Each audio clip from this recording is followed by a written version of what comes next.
కలుగునుగా. హల్లెలూయా. అందరూ ఒకసారి మీ తిరిగి శరీరంలోకి హల్లెలూయా. హల్లెలూయా. మంచిది పిల్లరా,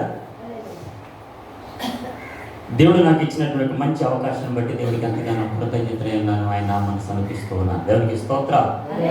హల్లెలూయా. దేవుడు నాకు ఇచ్చిన ఈ సమయం చాలా గొప్పది. గల కారణం ఏంటంటే ఈ రోజున నేను బ్రతికుండేటువంటి వాడిని అయితే కాదు, ప్రభువు నా జీవితంలో చేసినటువంటి కార్యాలు ఎన్నెన్నో మనందరి జీవితంలో ఆయన చేస్తూ ఉన్నాడు. ఆయన గొప్ప దేవుడు కనుక ఆయన నామాన్ని గొప్పగా మనం కనపరిచేవారుగా ఉండాలి. చాలా జాగ్రత్తగా పరిశుద్ధ గ్రంథంలో నుంచి కొన్ని మాటలు మనం జ్ఞాపకం చేసుకుంటాం. మొట్టమొదటిగా నాకు అవకాశం ఇచ్చినటువంటి నా దేవత దేవునికి మరియు నన్ను ఇక్కడికి ఆహ్వానించినటువంటి ప్రియులు పెద్దలు సంఘ పాస్టర్ గారు నతనేని గారికి, మరియు కుమారులు కుమార్తె మరియు సత్యమణి గారు పాస్టర్ గారికి, సంఘ పెద్దలకు, చేరువచ్చిన మీ అందరికీ ప్రత్యేకమైనటువంటి వందనాలు. ప్రభు పక్షాన మీ అందరూ మనం చేస్తున్నాం. ప్రభు మిమ్మల్ని అందరినీ దీవించిన గాక. దేవునికి స్తోత్రం. హల్లెలూయా. ఇది నేను మొదటిసారి ఇక్కడ దేవునికి వాక్యాన్ని చెప్పడం గల కారణం ఏంటంటే, ప్రియులు తమ్ముడు ప్రసన్న కుమార్ గత నెలలో అనేక రకాలుగా ఎన్ని ఇబ్బందులు పడినప్పటికీ ప్రభు ఉచితమైన కృపను చూపించి మన ముందు సజీలుగా ఉంచాడు. అందుని బట్టి దేవునికి మహిమ కలుగునుగా. బాగా ఆలోచిస్తే 2020లో మార్చి నెల 23వ తారీఖు నుంచి లాక్డౌన్ ప్రారంభమైంది. 2020 సంవత్సరం మార్చి నెల 23వ తారీఖు ఆదివారం నాడు 22 వచ్చింది. ఆదివారం నాడు తర్వాత సోమవారం నుంచి ఇక లాక్డౌన్ ప్రారంభమైంది. గల కారణం ఏంటంటే, చైనాలో ప్రారంభమైనటువంటి కరోనా వైరస్ ప్రపంచ దేశాల నలుమూలలకు వెళ్ళి అనేక మందిని దాని బారిన పడి చాలామంది మరణానికి వెళ్ళిపోయారు. ఇంకా ఆ రోజు మొదలు లాక్డౌన్ ప్రారంభమైంది. అప్పటి నుంచి ఇప్పటి వరకు ఇంకా కరోనా విజృంభిస్తూనే ఉంది. మొదటి దశ వెళ్ళింది, రెండో దశ వెళ్ళింది, మూడవ దశలోనికి అది విజృంభించింది. దేవునికి స్తోత్రం. నేను అంటాను, ఒక కరోనా వైరస్కి మొదటి దశ, రెండవ దశ, మూడో దశ ఉన్నప్పుడు ప్రభు కృప ఇంకెంత గొప్పది. మానవ శరీరాన్ని లేదా మానవ శరీరంలో అనేక రకాలైనటువంటి అవయవాలు ఉన్నప్పటికీ ఏ అవయవం ఏ యొక్క పని చేయాలో ప్రభు దాని యొక్క పరిణిమితం దాన్ని సృజించాడు. మరి ఈ మానవ శరీరంలోనే ప్రభు ఇన్ని అవయవాలు పెట్టి తన పనిని చేసుకోవడానికి అంతగా ప్రభు నిర్మిస్తే, దేవుని పిల్లలమైనటువంటి మనము ఆయన పనిలో ఉన్నామా?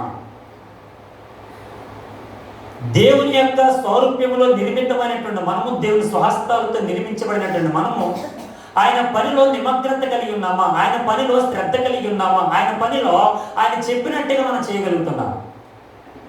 ఈరోజు నిన్న అక్కడ బ్రదర్ జ్ఞాపకం చేస్తే రక్షాబంధన్ అనుకుంటా అందరూ కూడా ఇంకా రాలేనటువంటి స్థితి. రక్షాబంధన్ అంటే అర్థం ఏంటి? అన్నా చెల్లెళ్ళు చేసుకున్నటువంటి బంధం రక్షణ బంధమా? ఇది పురాణాల్లోకి వెళ్ళి మనం ఆలోచిస్తే, దేవేంద్రుడు ఎప్పుడైతే ఓడిపోయాడో శత్రురాజు చేత, వాళ్ళ సత్యమణి గారు ఏం చేశారంటే అతనికి ఏదో రకంగా బలోపేతం చేద్దామని, అతను పురుకొల్పుదామని భయపడిపోయి, శత్రురాజ్యాన్ని భయపడిపోయి ఈ దేవేంద్రుడు వచ్చి ఇంట్లో కూర్చున్నాడంట.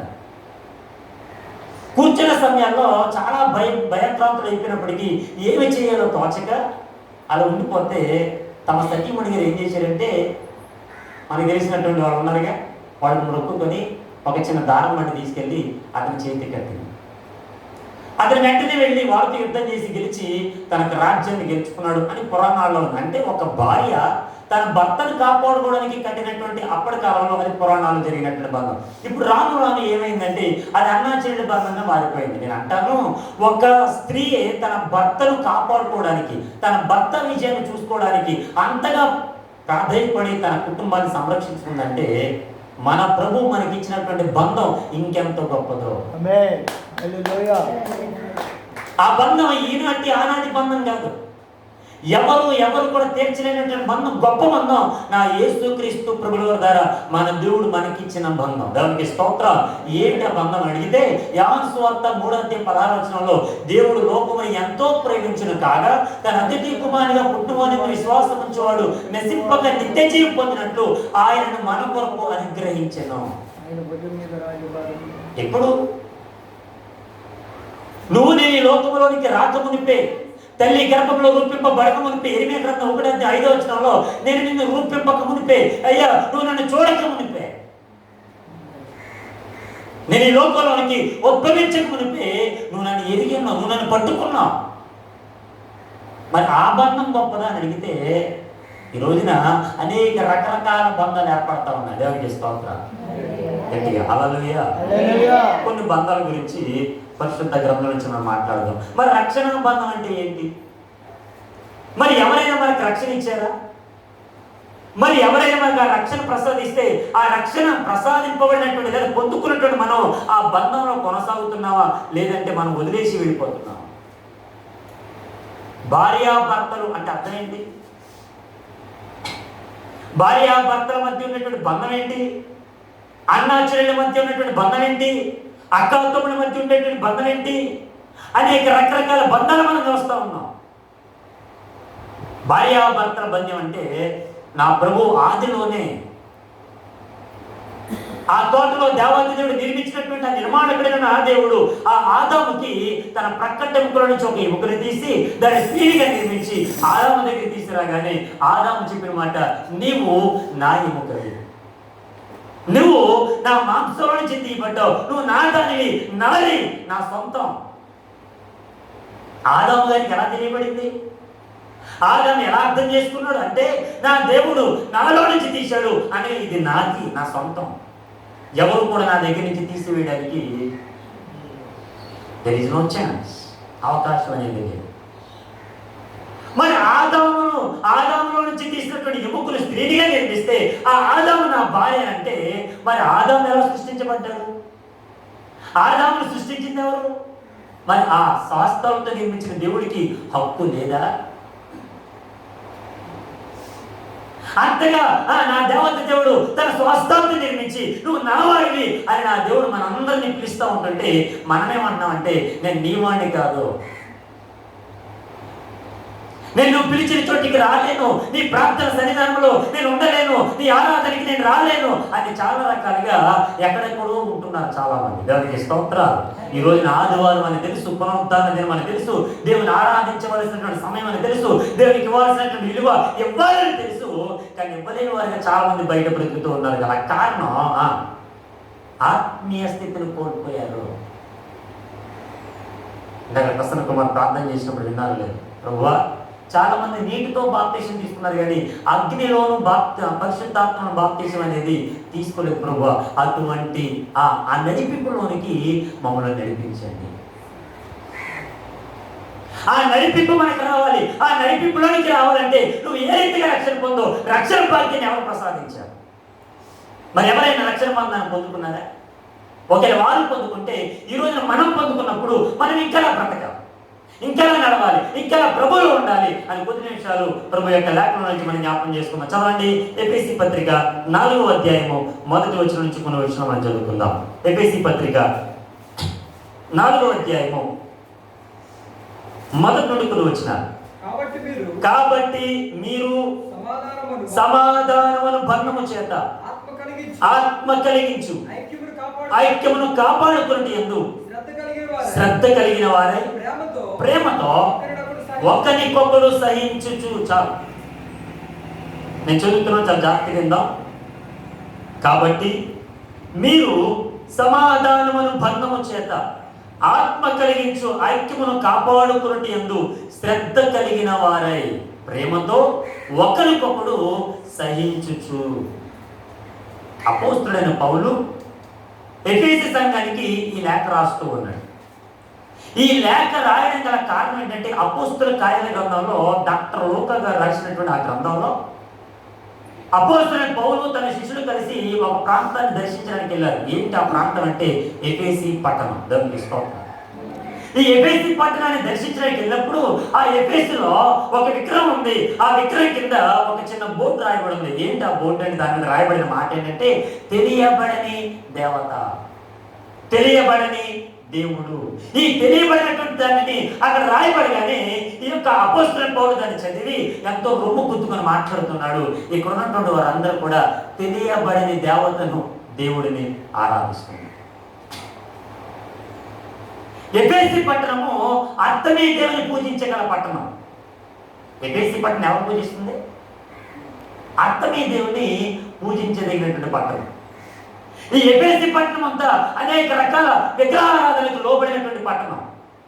ఈ ఎఫెసీ పట్టణం అంతా కూడా దేవుని యొక్క మాట అంటే ఎరగినటువంటి పట్టణం.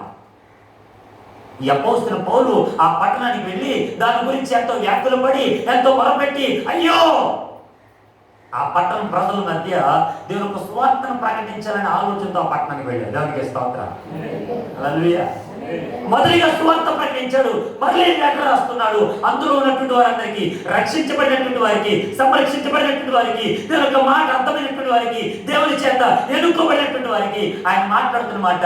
కాబట్టి మీరు సమాధానమైనటువంటి బంధము చేత, ఏ బంధం ఉండాలి? భార్య భర్తలకి పెళ్లి చేసినప్పుడు ఆ ఇంటి వారు ఈ ఇంటి వారు లేదంటే ఆ పెళ్లి కుమార్తెతో పెళ్లి కుమారుని దగ్గర తీసుకొచ్చి వాళ్ళకు బంధాన్ని ఏర్పరుస్తారు. వాళ్ళకి రెండు చేతులు కలిపి వాళ్ళతో మాట్లాడతారు. ఆ కష్టంలో, ఇరుకులో, ఇబ్బందులు, కన్నీళ్ళలో ఏదైనా వచ్చినా కానీ నీ భార్యని విడవకుండా, నీ భర్తను విడవకుండా ఉంటారా అని అనగానే వీళ్ళిద్దరు కూడా చేతులు చేసి ప్రమాణాలు చేస్తారు. 1, 2, 3 నెలలు అయిన తర్వాత ఎడమకం చెప్పండి. ఎందుకు ఈ బంధాలు ఇలా తారుమారు అవుతున్నాయంటే సమాధానం అనేటువంటి దేవుడు లేదా సమాధానకర్త వారి మధ్యలో లేడు. యెషయా గ్రంథంలో యేసుక్రీస్తు ప్రభువు వారి లోకానికి రావడానికి ముందు ఒక ప్రవచనం 750 సంవత్సరాల క్రితమే ఆ ప్రవచనం ఇవ్వబడింది. యెషయా గ్రంథం 9వ అధ్యాయము 6వ వచనం. జ్ఞానిగా మనకు శిశువు పుట్టెను, మనకు కుమారుడు అనుగ్రహింపబడును, ఆయన భుజం మీద రాజ్యభారమును, ఆశ్చర్యకరుడు, ఆలోచనకర్త, బలవంతుడైన దేవుడు, నిత్యులకు తండ్రి, సమాధాన కర్తకు అధిపతి. ఆయనకు పేరు పెట్టబడును. ఎవరైనా సమాధాన కర్తకు అధిపతి. ఇంగ్లీష్ లో he is a piece maker. నా దేవుడు సమాధానం కలిగించేటువంటి వాడు. నీ కుటుంబ పరిస్థితులు కానీ, నీ భార్య భర్తల మధ్యలో కానీ, సంఘ సహవాసంలో కానీ, లేకపోతే నీ స్నేహితుల మధ్య కానీ, అక్క చెల్లుల మధ్య, అన్నదమ్ముల మధ్య నువ్వు ఏ సమాధానం అయితే కోల్పోయావో ఆ సమాధానకర్త దేవుడు మనలో ఉంటే ఆ బంధం గట్టిగా ఉంటుంది. బంధం అనేది నిలబడాలి. ఈ రోజున దేవుడు ఎక్కడో ఉంటున్నాడు, దేవుడికి ఎక్కడో దూరంగా బతుకుతున్నాం. మరి ఆ బంధం క్రీస్తుతో కలకాలం ఉండగలుగుతుందా? మన బంధం ఈ రోజున చాలా మంది అనేక రకాలుగా ఎన్నెన్నో శ్రమల్లో, శోధనలో, ఇరుకుల్లో చిక్కుకోకపోవడం గల కారణం ఏంటంటే సమాధానకర్త అయినటువంటి దేవుడు వాళ్ళ మధ్యలో లేకపోవడం. దానికి స్తోత్రం. ఈ ఎఫెసీ పట్టణానికి మరొకసారి లేఖ రాస్తున్నాడు, అయ్యా మీరందరూ ఎలా ఉండాలంటే సమాధాన బంధం అనేటువంటి దానిలో మీరు ఉండాలి, కాపాడుకుంటూ ఉండాలి. దాంట్లో ఒక మాట అంటుండే కదా, ఆత్మ కలిగించు ఐక్యమును కాపాడుకున్నట్టు ఎందు. ఆత్మ ఏం చేస్తుందంటే, ఇందాక మనం ఆరాధన పాల్పడుతున్నాం, సర్వ సత్యములోనికి నన్ను నడిపించు, అయ్యా పంపబడినటువంటి పరిశుద్ధాత్మదేవ మమ్మల్ని నడిపించు. ఎవరు నడిపిస్తారు? చిన్నప్పుడు ఆ పాప లేదా బాబు పుట్టగానే వాడికి తల్లిదండ్రులు నడక నేర్పిస్తారు, వాడికి చదువు నేర్పిస్తారు, మాటలు నేర్పిస్తారు, అనేక రకాల అయ్యో నా కొడుకు, అయ్యో నా కూతురు, అమ్మో అనేక రకాల ఎన్నెన్నో నేర్పిస్తూ ఉంటారు. ఎన్ని నేర్పించిన కానీ దేవుని యందు భయభక్తులు నేర్పించకపోతే, ఎఫెసీ పత్రిక 6వ అధ్యాయంలో 4వ వచనం మాట్లాడుతుంటారు, తండ్రులారా మీ పిల్లలకు కోపం రేపక దేవుని యొక్క భక్తిలోను దేవుని యొక్క శిక్షణలోను వారిని పెంచండి. ఈ రోజున అనేక విద్యాబుద్ధులు నేర్పిస్తున్నారు తప్ప దేవుళ్ళలో ఉండేటువంటి విలువలు మాత్రం నేర్పించట్ల. చాలా దేవుని విలువ చాలా గొప్పది. అయ్యో నా పిల్లోడు భలే మాట్లాడుతున్నాడు, తాత మీసాలట్లు లాగుతున్నాడు, భలే బూతు మాట్లాడుతున్నాడులే, మంచిగానే మాట్లాడుతున్నాడులే, చక్కగా ఉన్నాడులే అదో మురిసిపోతాడు ఈ తల్లిదండ్రులు. అయ్యో నా కుమారుడు చిన్నతనంలోనే ఇటువంటి మాటలు మాట్లాడు, రే నాన్న అలా మాట్లాడకూడదు, దేవుళ్ళు ఉండాలి, పరిశుద్ధ గ్రంథం చదువుకుందాం రా, పాటలు నేర్చుకున్నారా అని ఎప్పుడే నీ పిల్లలు నేర్పించావా? నేర్పించగలుగుతున్నావా? పెద్దలకు లోబడేటువంటి తత్వం వారికి నేర్పించగలుగుతున్నావా? రక్షణ బంధం అనేది కోల్పోకూడదు. దేవునికి స్తోత్రం. ఒక వ్యక్తిని మేము ముందుంచుతాను, ఈ యొక్క ఆత్మ కలిగించేటువంటి ఐక్యతను ఎలా కాపాడుకున్నాడు, శ్రద్ధ కలిగినటువంటి వాడిగా ఎలా ఉన్నాడు, ప్రేమతో ఒకరినొకడు ఎలాగ సహించుకున్నాడు. పాత నిబంధన గ్రంథంలో మనకు కనిపించేటువంటి వ్యక్తి నోవహు మనకు కనిపిస్తూ ఉంటాడు. ఈ నోవహు దేవుడు పిలిచినప్పుడు ఆ పిలుపుకు లోబడి దేవుడు ఏ వాడైతే కట్టమన్నాడో ఆ వాడ కట్టడంలో శ్రద్ధ కలిగి ఉన్నాడు. దేవునికి స్తోత్రం. వాడు ఒకటే కట్టలేదు కానీ ఆ వాడ కడుతూ స్వార్థ ప్రకటించేటువంటి దానిలో శ్రద్ధగా ఉన్నాడు. వారందరి మధ్యలోకి వెళ్ళి ఐక్యతని కాపాడుకుంటూ ఉన్నాడు. సమాధానమైనటువంటి బంధం చేత వారందరికీ వాక్యాన్ని ప్రకటిస్తూ ఉన్నాడు. ఈ నోవా, దేవునికి స్తోత్రం. ప్రభువు అతను చేసేటువంటి పనిని చూచి ప్రభు ఒక మంచి మాట అన్నాడు. దేవుడు ఒక మంచి మాట అన్నాడు. ఏంటంటే ఈ తరము వారిలో చదవండి 7వ అధ్యాయం మొదటి వచ్చిన ఆదికాండం. నీవు నా ఎదుట దేవునికి స్తోత్రం. ఎలా ఉన్నాడంటే ఆయన ఈ తరము వారిలో దేవుని ఎదుట ఎలా నడుచుకున్నాడంట? నీతిమంతుడిగా. దేవునికి స్తోత్రం. ఈ తరము వారిలో The Noah was like a righteous person in the sight of God. దేవుని యొక్క ఆ చూపుకి, లేదంటే ఆయన చూస్తున్నటువంటి ఆ చూపులో ఆ నోవా ఎలా కనబడ్డాడంటే నీతిమంతుడుగా కనిపించాడు. దానికి స్తోత్రం. ప్రభుకి ఎంతో నచ్చాడు. మరలా కొంత ముందుకు వెళ్తా ఉంటుంటే అబ్రాహాం కనిపిస్తుంటాడు.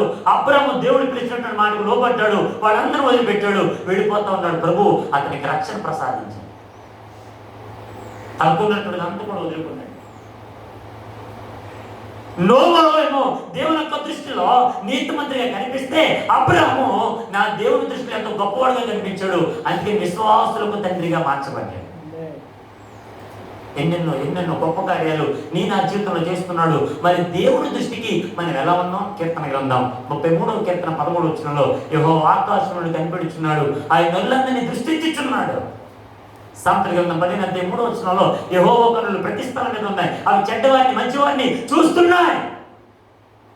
నా దేవుని కన్నులు అన్ని వైపులో ఉన్నాయి. And he's looking and each and every one. How you are worshipping, how you are listening, how you are praying, and how you are sharing the gospel to all the people to this village. ఈ లోకస్తులకి దేవుని ప్రేమను ఎలా మనం చూపించగలుగుతున్నాం? ఈ లోకస్తులకు దేవుని యొక్క బంధాన్ని ఎలా మనం చూపించగలుగుతున్నాం? ఈ లోకస్తులకు దేవుని స్నేహం ఎలాంటిదో? అబ్రాహాము పిలువబడినటువంటి పిలుపుకి లోబడి వెళ్ళిపోతా ఉన్నాడు. భార్య అంటూ ఉంటుంది, ఆవిడ ఎక్కడికి వెళ్ళిపోతున్నాం? ఎక్కడికి వెళ్ళాలి మనం? ఒకటే చెప్పుంటాడేమో అబ్రాహాం, అమ్మాయి నువ్వు నా భార్యవి, నువ్వు నా ఎముకవి, నేను చెప్పింది పలానా నువ్వు చేయాలండి. క్వశ్చన్ వేయకూడదేమో, మారు మాట మాట్లాడకూడదేమో. What they said and do follow that. నేనేం చెప్పానో దాని ప్రకారంగా వెంబడించు. భర్త అడుగుజాడల్లో నడుచుకుంటూ వెళ్ళిపోయింది భార్య. ప్రభు సేవకుని ఎక్కడ పిలిచినా ఒక భార్యగా ఆయన యొక్క సహవాసం ఉంటున్నప్పుడు ఆయన ఎక్కడ పిలిచినా వెళ్ళిపోతా ఉండాలి. దేవునికి స్తోత్రం. చెప్పాలి కానీ హల్లెలూయా. నేను రానండి, మా అమ్మగారు, మా నాన్నగారు, మా అక్క వాళ్ళు, మా అన్నయ్యలు, లేదా మా తమ్ముళ్ళు, మా చెల్లెళ్ళు వాళ్ళందరూ నన్ను బాగా ప్రేమిస్తున్నారండి, నేను ఇక్కడే ఉంటానండి, ఇక్కడ పరిచయం బాగుందండి, ఇక్కడే చేద్దామండి అంటే కుదరదు. ప్రభు పిలిచిన చోటికి మనం వెళ్ళిపోవాలి. ఐదేళ్ళు నిన్నటి కాలంలో మేము అందరం మాట్లాడుకుంటుంటే గత 25 సంవత్సరాలుగా ప్రభు పరిచయంలో కొనసాగుతున్నారు ఈ గ్రామం. ప్రభు ఎంత నమ్మకమైన వాడంటే ఆయన పిలిచినటువంటి ఆయన తన దాసులకు ఏది కావాలో, ఏమి ఇవ్వాలో, ఏమి అనుగ్రహించాలో ద గాడ్ నోస్ ఎవ్రీథింగ్. నా దేవుడికి సమస్తము తెలుసు. మత్తయి సువార్త 28వ అధ్యాయం చివరి వచనంలో ఇదిగో సదాకాలము నేను మీతో కూడా ఆయన మనతో ఉన్నాడండి. నోవాతో ఉన్నాడు, అబ్రాహాంతో ఉన్నాడు. ఇంకా మనం ముందుకెళ్తా ఉంటుంటే యోసేపు గురించి మనం చాలా జాగ్రత్తగా ఆలోచిస్తే యోసేపు అన్నాదమ్ములు రక్షణ బంధం అని మాట్లాడుకుంటున్నామే. ఈ రక్షణ బంధంలో యోసేపు జీవితాన్ని మనం ఆలోచిస్తే అతని అన్నాదమ్ములే అతను ఏం చేశారు? రక్షకులుగా ఉండవలసినటువంటి అన్నాదమ్ములు దినదినము అనదినము నిరంతరము అతను ఎంతో శ్రద్ధగా అయ్యో మా చిన్న తమ్ముడు, అయ్యో గారాల తమ్ముడు అని చాలా జాగ్రత్తగా చూసుకోవాల్సినటువంటి అనాథములు నీళ్లు లేనటువంటి బావులు పడేసి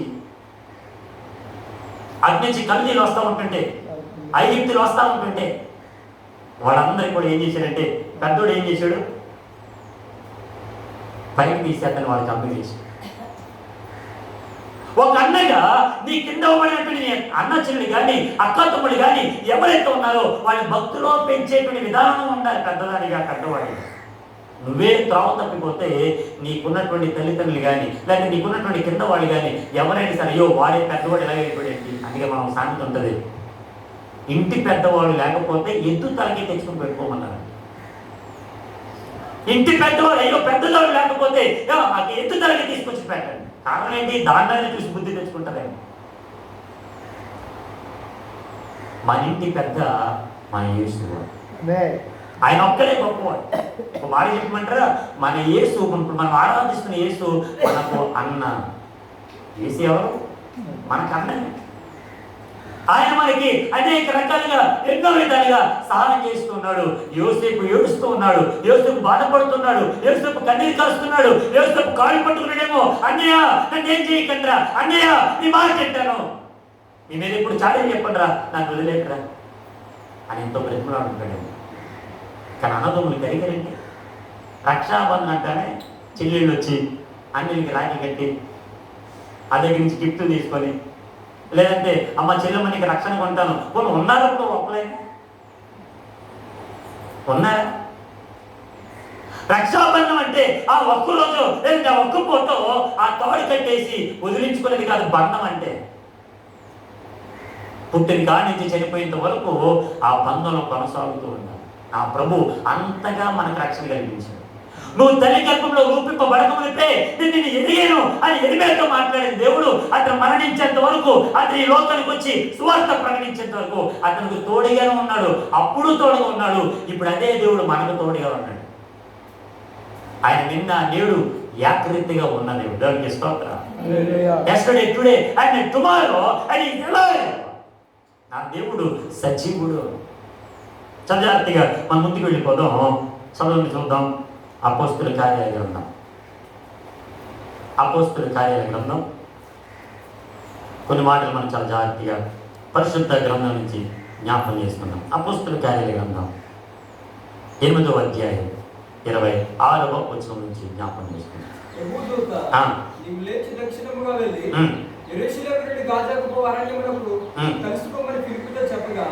అతడు లేచి వెళ్ళెను. అప్పుడు అథియోపియాలో రాణి అయిన కదాకే కింద మంత్రి అయి ఆమె యొక్క ధనాగారం అంతటి మీద ఉన్న అథియోపియుడ నపుంసకుడు ఆరాధించుటకు యెరూషలేమునకు వెళ్ళి వచ్చి ఉండెను. దేవునికి స్తోత్రం. ఈ సందర్భాన్ని చాలా జాగ్రత్తగా మనం ఆలోచన చేస్తాం. ప్రభువు మనకి రక్షకుడిగా ఉన్నాడు. ప్రభు మనకి ఎలా ఉన్నారు? రక్షకుడు. అంటే is a saviour to all the people. ఆయన మనందరికీ రక్షకుడై ఉన్నాడు. మరి రక్షకుడై ఉన్నటువంటి దేవుని నామాన్ని రక్షించినటువంటి మన జీవితాలను, బ్రతికించినటువంటి మన జీవితాలను మనకి ఎంతగానో ఆయన తన రక్తాన్ని క్రైదనముగా కార్చినటువంటి, లేదా ఆఖరి రక్తబొట్టు వరకు ఆఖరికి సమస్తమును కూడా త్యాగం చేసిన ఆ క్రీస్తు మనకెంతో రక్షణ భాగ్యాన్ని ప్రసాదిస్తే, ఈ రోజున రక్షాబంధనం అనుకొని అటు ఇటు తిరుగులాడుతున్నటువంటి లోకస్తులైన వారికి యేసుని గురించి చెప్పాల్సిన బాధ్యత నీది. That is our responsibility to share. అది మన బాధ్యత. ఇప్పుడు భక్తుడు ఉన్నాడు, అతని పేరు ఫిలిప్పు. దేవునికి స్తోత్రం. ఈ ఫిలిప్పుని దేవుని చేత మాట్లాడుతున్నాడు. దేవుని దూత అతనితో మాట్లాడుతుంది. ఫిలిప్పు అయ్యా చెప్పండి, చిత్తం ఏం చేయాలి, ఎక్కడికి వెళ్ళాలి? ఇదిగో ఫలానా వ్యక్తి ఉన్నాడు, అతను ఎక్కడికి వెళ్తాడంటే యెరూషలేమునికి వెళ్ళి మరలా తిరిగి వస్తున్నాడు. ఆ కాలంలో యెరూషలేములో ఒక్కరోజు మాత్రమే, అనగా సంవత్సరానికి ఒక్కరోజు మాత్రమే ఆ మందిరానికి వెళ్ళి ప్రార్థన చేసుకొని మరలా తిరిగి వచ్చారు. సంవత్సరానికి ఒకసారి మాత్రమే. ఈ రోజున చాలామంది అనుకుంటున్నారు ప్రతిరోజు ప్రార్థనలు ఉన్నాయండి, ప్రతి ఆదివారం, ప్రతి శుక్రవారం, ప్రతి శనివారం, ప్రతిరోజు కూడా ఎక్కడ చూసినా ప్రార్థన జరుగుతున్నాయి. ప్రతిరోజు వెళ్ళిపోవాలా? పాత నిబంధన రోజులే బాగున్నాయి. సంవత్సరానికి ఒక్కసారి ఎంత బాగున్నాయో. సంవత్సరానికి ఒక్కసారి ఆరాధన చేస్తే ఎంత బాగుంటుందో అని అనుకుంటున్నారు చాలా మంది ఇప్పట్లో. అప్పుడు సంవత్సరానికి ఒక్కరోజు దేవుని మందిరానికి వెళ్ళాలంటే గడగడ వణుకుతూ వెళ్ళావు. ప్రభువా నన్ను ఇంతవరకు కాపాడావా, నీ ఎదుటి నేను తప్పు చేసినామో, నీ ఎదుటి అతిక్రమం చేసినామో నన్ను క్షమించు. ఇక్కడ ఒక మంత్రి ఉన్నాడు. అతను ఎవరంటే ఐథియోపియుడైన నపుంసకుడు. దేవునికి స్తోత్రం. ఐథియోపియుడైన నపుంసకుడు. ఐథియోపియా అంటే ఆఫ్రికా ఖండం అని అర్థం. Black negroes. ఐథియోపియా ఆఫ్రికా ఖండానికి, ఇప్పుడు ఆ ప్రాంతాన్ని ఆఫ్రికా చీకటి ఖండం. దానికి చీకటి ఖండానికి అర్థం ఎలా వచ్చిందంటే అక్కడ సూర్యుడు చాలా దగ్గరగా ఉంటాడు, సూర్యరశ్మి కిరణాలు. నాకంటే కొంచెం బాగా నల్లగా ఉంటారనేమో, మరీ ఎక్కువగా ఉంటారు అక్కడ. ఎండ ఆ సూర్యరశ్మి బాగా దగ్గర పడేసరికి మొత్తం అంతా కూడా బాగా నల్లగా ఉంటారు. అక్కడ కందాకే అనేటువంటి రాణి ఒక ఆమె ఉంది, ఐథియోపియా రాణి.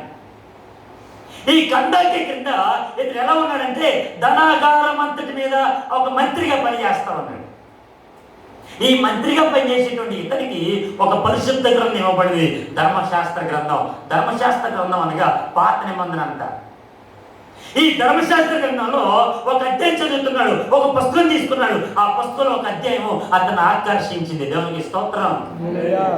ఈ ఆకర్షించబడినటువంటి ఆ వచనం ద్వారా ఇతనికి అర్థం కావట్లా. అయ్యో ఏంటి మాట, ఏంటి ఎలా ఉందేంటి, ఆ మాటలో ఉన్నటువంటి అర్థం ఏంటి, నాకు ఏం అర్థం కావట్లా, గ్రహించలేని స్థితిలో ఉండిపోయాడు ఆ మంత్రి అయినటువంటి ఐథియోపియా నపుంసకుడు. పాతకాలంలో నపుంసకుల్ని మంత్రులుగా ఎన్నుకునేటువంటి వారు. అటు ఆడ కాకుండా ఇటు మగ కాకుండా నపుంసకులుగా ఉన్న వారిని ఎక్కువగా అటువంటి మంత్రి పదవిలో ఉంచేటువంటి. గల కారణం ఏంటంటే వాళ్ళు ఏ తప్పు చేయరు, చాలా జాగ్రత్తగా ఉన్నట్టుగానే వస్తారు. నమ్మకమైనటువంటి పనివారు వాళ్ళు. రాణిలు లేదంటే ఆ రాజులు వాళ్ళందరూ ఆ రీతిని ఎన్నుకుంటారు వాళ్ళని. అటువంటి ఎన్నుకోబడినటువంటి ఈ యొక్క ఐథియోపియా నపుంసకుడు ఏం చేస్తాడంటే పరిశుద్ధ గ్రంథాన్ని ధ్యానిస్తున్నాడు. అయ్యో నేను ఒక మంత్రి పదవులు ఉన్నాను, నాకు అన్ని సౌభాగ్యం ఉంది, నేను అన్ని కలిగి ఉన్నాను, నేను మంచిగానే బ్రతుకుతున్నాను, నాకేందుకు ఈ పరిశుద్ధ గ్రంథం అని అనుకోడా. ఈ రోజున భర్త అంతా తీసుకొచ్చి ఇంట్లో ఇస్తూ ఉంటుంటే ఇంకా భార్య ప్రార్థన చేసేటువంటి అనుభవంలో లేదు. భర్త ప్రేమ చూపిస్తూ ఉంటుంటే, భార్య ప్రేమ చూపిస్తూ ఉంటుంటే ఇంకా దేవుని సన్నిధికి రాలేళ్ళు, లేదంటే పిల్లలు వాడు మాట్లాడుతుంటే ఇంకా రాదు దేవుని సన్నిధానానికి. ఒక మాట చెప్పమంటారా, కుటుంబంలో ఏదో ఒక శోధన ఉంటారు, గుర్తుపెట్టుకోండి. ఏదో ఒకటి ఉంటే ఇక్కడికి వచ్చి ఏడుస్తాం, ఏమీ లేకపోతే అసలు రాదు. దేవుని యొక్క మందిరం కనిపించినా సరే చూసి చూడనట్టుకు వెళ్ళిపోతాం. ఓ మందిరంలో మన గుండెల్లో బాధ రగులుతూ ఉంటుంటే అందుకని అంటాడు కదా, ప్రభువా నీ చిత్తము చేయటకు నేను రెడీగా ఉన్నానంటే. నీ చిత్తం ఏదైతే ఉందో రక్షించడాన్ని వెంటనే రక్షించడానికి I am there to send, నువ్వు నన్ను పంపు. యెషయా గ్రంథం 6వ అధ్యాయంలో దేవదూతలు యెహోవా పరిశుద్ధుడు పరిశుద్ధుడు పరిశుద్ధుడని వేవేల గాని ప్రతిగాని చేస్తూ ఉంటుంటే నా యేసు ప్రభుల వారు అంతగా ఆయన ఆరాధిస్తూ ఉంటుంటే, ఆ దేవదూతలు దేవుని మహిమను ఆరాధిస్తూ ఉంటుంటే అప్పుడు దేవుడు అడిగాడంటే దేవదూతలు అందరూ పిలిచి, అయ్యా నా ప్రజలందరూ కూడా ఈ లోపల మరణిస్తూ ఉన్నారు, మీలో ఒక్కడైనా వెళతాడంటే పరిశుద్ధుడు పరిశుద్ధుడు పరిశుద్ధుడు పరిశుద్ధుడు అని ఎంతో గాడి ప్రతిగాన చేసిన ఒక్క దేవదూత కూడా ఏం మాట్లాడుతున్న మౌనంగా ఉన్నాయంట. అమ్మో లోకానికి వెళ్ళాలా, ఆ ప్రజలందరినీ సంరక్షించాలా, వాళ్ళందరికీ దేవునికి సువార్త ప్రకటించాలా. నేను వెళ్తావా, నువ్వు వెళ్తావా, నేను వెళ్ళను. యేసు ప్రభువుల ముందుకు వచ్చి, దేవా నేనున్నాను, నన్ను పంపు. I am there for you, నేను నీ కొరకు నిలబడ్డాను, నన్ను పంపు. మనకు ఒక పాట తెలుసు, భారతదేశ సువార్త సంగమ భువిదివి సంగమమా, భారతదేశ సువార్త సంగమ భువిదివి సంగమమా, జరసాతానుని రాజ్యం కూల్చే యుద్ధ రంగమా. సాతాను యొక్క రాజ్యాన్ని కూల్చేటువంటి యుద్ధ రంగం ఏదైనా ఉందని అడిగితే అదే సంఘం. ఇక్కడికి వస్తే ఒక సైనికుడిగా నువ్వు ఎలా ఉండాలో ప్రతిదీ నేర్పిస్తారు పాస్టర్. నువ్వు రావు, యుద్ధం ఎలా చేయాలో తెలియదు, కట్టెల పట్టుకోలో తెలియదు, డాలర్ల పట్టుకోలో తెలియదు, వాడికి యుద్ధం ఎలా చేయాలో తెలియదు. ఆ దగ్గరికి వెళ్ళగానే చూసి పడి మళ్ళీ అక్కడికి తిరిగి వచ్చేస్తావు, నేనంటే ఆ చేతులు చచ్చిపోతాను. ఈరోజు చాలా మంది ఈ రీతిగానే నరకంలోకి వెళ్ళిపోతారు. కానీ ఐథియోపియా నపుంసకుడు మాత్రం నరకానికి వెళ్ళడానికి ఇష్టపడట్లా. ఆ పరిశుద్ధ గ్రంథాన్ని ధ్యానిస్తున్నాడు, ఆ ధర్మశాస్త్ర గ్రంథాన్ని ధ్యానిస్తున్నాడు, దాంట్లో ఉన్నటువంటి మాటలు ఆలోచిస్తూ ఉన్నాడు, అర్థం కాని స్థితిలో ఉన్నాడు. ప్రభుకి అర్థమైంది, ఇతనిని రక్షించాలి, ఇతనిని పట్టుకోవాలి, ఇతనిని సంరక్షించాలి, ఇతనిని కాపాడాలి. ఎవరెక్కడ? అప్పుడు వెంటనే ఫిలిప్పు దగ్గరికి ఉన్నాడు. ఫిలిప్పో చిత్తం ప్రభు, నన్ను ఏం చేయమంటావు? ఒక భక్తుడు నా గ్రంథాన్ని చదువుతూ ఉన్నాడు. ఆ గ్రంథంలో ఉండేటువంటి మాటలు అతనికి అర్థం కావట్లా. అయితే ప్రభు నన్ను ఏం చేయమంటావు? నువ్వు వెంటనే వారి దగ్గరికి వెళ్ళాలి. ఎక్కడున్నాడు ఆయన? యెరూషలేము నుంచి తిరిగి వచ్చేస్తున్నాడు. నా మందిరానికి వెళ్ళాడు, నన్ను స్తుతించాడు, నన్ను ఆరాధించాడు, నాకు ఏదైతే చేయాలో ప్రతి బలి అర్పణ కూడా అన్ని అర్పించాడు. కానీ ఆ వచ్చిన భాగం అర్థం కావట్లా. వచ్చిన భాగం అర్థమయ్యే విధంగా చెప్పడానికి నేను పంపుతున్నాను. త్వరగా వెళ్ళాలి. ఎలా వెళ్ళాలి ఆయన? నాకు రథాలు లేవు, గుర్రాలు లేవు, బండులు లేవు, కారులు లేవు, నేను ఎలా వెళ్ళాలి? ఆ మాట చదివితే మనకు అర్థమవుతుంటే చదవన మాట అపోస్తలుల కార్యాల గ్రంథం. అప్పుడు ఆత్మ ఫిలిప్పుతో, నువ్వు ఆ రథం దగ్గరికి పోయి నన్ను కలుసుకున్నామని చెప్పాను. ఫిలిప్పు దగ్గరికి పరిగెత్తుకుని పోయి అతడు ప్రవక్త అయిన యెషయా గ్రంథం చదువుచుండగా విని, నీవు చదువునది గ్రహించుచున్నావా అని అడుగుగా, దేవునికి స్తోత్రం. నపుంసకుడేమో రథం మీద ఉన్నాడంట, ఫిలిప్ ఏమో పరిగెత్తుకుంటూ వెళ్ళాడంట. అంత విచిత్రం ఆలోచించండి. రథం ముందు పరిగెడుతుందా, మనుషుల ముందు పరిగెడతాడా? చెప్పడా? దుఃఖమాని చెప్తున్నాను, మన భాషలో తప్పు. రథం ముందే పరిగెట్టచ్చు, ఆత్మ ముందుగానే ఉంటుంది. పరిశుద్ధాత్మ దేవుడు నీలో ఉన్నాడు, నాలో ఉన్నాడు, అందరిలోనూ ఉన్నాడు. నా దగ్గర ఉన్న పరిశుద్ధాత్మ నీ దగ్గరికి రావడానికి విత్-ఇన్ సెకండ్స్. దేవదూతలైతే ఇక్కడున్న దేవదూత అక్కడికి వెళ్ళడానికి కొంచెం సమయం పట్టచ్చేమో, కానీ పరిశుద్ధాత్మ దేవుడు ఇక్కడ అదే అదే రీతిలో ఉన్నాడు, అక్కడ అదే రీతిలో ఉన్నాడు. అది ఎప్పుడు ఒకే రీతిగా ఉన్నాడు. మనలో ఉన్న పరిశుద్ధాత్మ, అందుకని అంటారు కదా ఆదికాండం 2:7 దేవుడు యెహోవా నేల మట్టితో నరుడు నిర్మించి వారి నాసికారంలో జీవాయు మొదలుగా నరుడు జీవాత్మ ఆయన. Is the spirit being. మనందరం ఆత్మ స్వరూపులం. దేవునికి స్తోత్రం. మనలో పరిశుద్ధాత్ముడు ఉన్నాడు. దేవునికి స్తోత్రం. యోహాను రాసిన మొదటి పత్రిక 2:20 అంటాడు కదా, మీరు పరిశుద్ధాత్మతో అభిషేకం పొందిన వారు కనుక మీకు ఎవరినూ బోధింపనక్కర్లేదు. ఈ పరిశుద్ధ గ్రంథాన్ని మనం చదివితే పరిశుద్ధాత్మ దేవుడు మనతో మాట్లాడుతుండగా ఆటోమేటిక్ మనకు అన్నీ అర్థం అవుతాయి. దీన్ని చదవం, దీన్ని ధ్యానించం, దీని దగ్గరికి రావం, దాన్ని తీయం, దాన్ని ముట్టుకోం. ఎప్పుడు ఆదివారం వచ్చినప్పుడు మాత్రమే దుమ్ము దులుపుకొని అమ్మో ఈరోజు ఆదివారంలో అబ్బో పరిశుద్ధ గ్రంథం అమ్మ ఎంత తేటగా ఉండాలో, ఎంత తెల్లగా ఉండాలో, ఎంత శుభ్రపరచుకోవాలో అప్పుడే మళ్ళీ ప్రార్థన ఇంటికి వెళ్ళి పక్కన పెట్టేసి చూడాలి. ఈరోజు మొబైల్స్ వచ్చినాయిగా, ఆ మొబైల్లో ఆ బైబిల్ యాప్ డౌన్లోడ్ చేసుకున్నారు. ఇంకా ఆరాధనకి పరిశుద్ధ గ్రంథం తీసుకురావట్లేదు, దాంతో పని లేనట్టుగా. 10వ తరగతి పాస్ అవ్వాలంటేనే 10 సంవత్సరాలు చదువుతావే, ఇంటర్ పాస్ అవ్వాలంటేనే 12 సంవత్సరాలు కష్టపడి చదువుతావే, డిగ్రీ చదవాలంటేనే 15 సంవత్సరాలు టైం పడుతుంది. మరి పరలోక రాజ్యంకి వెళ్ళాలంటే ఈ పరిశుద్ధ గ్రంథం ఇంకెంత చదివితే ఆయన దగ్గరికి వెళ్తాం. ఇది ఎప్పటికీ అర్థం కావట్లా. ఎప్పుడు చూసినా ఉద్యోగాలు చేయాలి, చక్కగా డిగ్రీలు సంపాదించాలి, మంచిగా నేను ఒక మంచి పొజిషన్లో ఉండాలి, నేను ఒక మంచి హోదాలో ఉండాలి, నేను బాగా బ్రతకాలి, నన్ను నా కుటుంబాన్ని రెస్పెక్ట్ ఇవ్వాలి అందరూ చూసి. If you have a Bible then ఆటోమేటిక్గా the respect will come upon you. నీ చేతిలో పరిశుద్ధ గ్రంథం అంటే నా దేవుడికి ఒక రెస్పెక్ట్ ఇస్తున్నాడు ప్రతి ఒక్కరు. అందుకే నిన్న మాట్లాడుకుంటే అయ్యగారు అన్నారు, ఇక్కడున్నటువంటి పరిస్థితులు, ఇక్కడున్నటువంటి వారందరి మధ్యలో దేవుని సేవకుడు అంటే ఒక గొప్ప అవకాశం. ఎక్కడికి వెళ్ళినా ఆరాధిస్తారు, విలువిస్తారు. ఇదే పరిశుద్ధ గ్రంథం మన చేతిలో లేదనుకోండి ఎవరైనా విలువిస్తారా? దేవుడు ఉంటేనే మనకి విలువ. దేవుడు మనతో ఉంటే, దేవుడు మనలో ఉంటేనే ఒక విలువ. దేవుడు లేకపోతే దేర్ ఇస్ నో వాల్యూ. విలువ అనేది లేదు. ఈ పరిశుద్ధ గ్రంథాన్ని ఈ నపుంసకుడు చదువుతున్నాడు కాబట్టే నా దేవుడు అతను చూచిన దేవుడు ఊరుకొని ఉండలే. ఫిలిప్పు దగ్గరికి వెళ్ళాడు. ఫిలిప్పు, అయ్యా ఇదిగో అతను పరిశుద్ధ గ్రంథం చదువుతున్నాడు, నువ్వు అక్కడికి వెళ్ళాలి. అయ్యా అతను నపుంసకుడండి, అయ్యో అతను కన్నాకి కింద ఆ ధనాగారం అంతట్లో మంచి జ్ఞాపకుడైనటువంటి మంత్రి అండి, అతని దగ్గర నన్ను పంపిస్తున్నారా? నన్ను ఏమన్నా అంటారేమో, నన్ను కొడతారేమో, అసలు దైవ సేవకుడిని నేను వెళ్ళలేను బాబు ఆయన చెప్పలేదు. ఫిలిప్పు పిలిచిన వెంటనే లోపడ్డాడు. డైరెక్ట్గా అతని దగ్గరికి వెళ్ళగానే రథం కంటే ముందుకు వెళ్ళిపోయాడు. దేవునిస్తాడు.